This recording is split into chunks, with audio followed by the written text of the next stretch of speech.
Anchor. Let's turn now to our security and defense analyst, Professor Michael Clarke.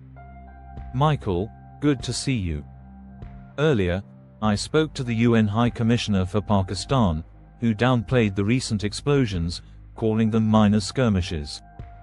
Do you agree, or could this signal a breakdown of the ceasefire? Studio microphone. Professor Clarke, at this point, it looks like isolated skirmishes rather than a full collapse. The footage of air defenses firing isn't necessarily recent, and sometimes systems are triggered by drones or even false alarms. So we shouldn't assume there's been a direct attack just yet. Studio microphone. Anchor, given the ceasefire was only just agreed, that's encouraging. What's really behind the latest tensions? Studio microphone. Professor Clarke, this began with the April 22 atrocity in Kashmir. India blamed militant groups allegedly supported by Pakistan and felt it had to retaliate. Both sides then tried to assert strength, escalation without war. It was international pressure, especially from the US and UK, that gave both countries a way to de-escalate without losing face. Studio microphone. Anchor, the UN also suggested a referendum for Kashmir. Could that actually work? Studio microphone. Professor Clarke, it's not that simple. India revoked Kashmir's autonomy years ago and has tightly controlled the region since. A referendum wouldn't address the deeper sovereignty issues going back to 1947. The demographic complexity also complicates matters, especially with a Chinese interest in the eastern part. Studio microphone. Anchor, militarily, was India surprised by Pakistan's reaction?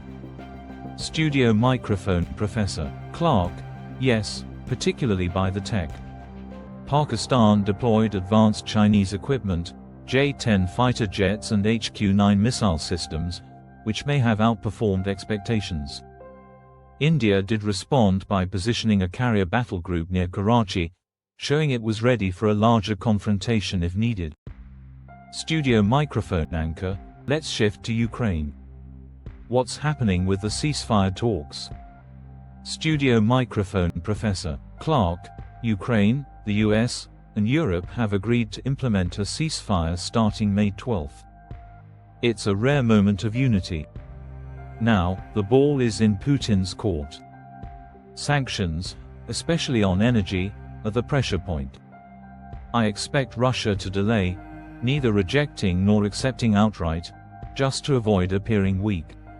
Studio microphone. Anchor, as you've been speaking, we've had a statement from Moscow.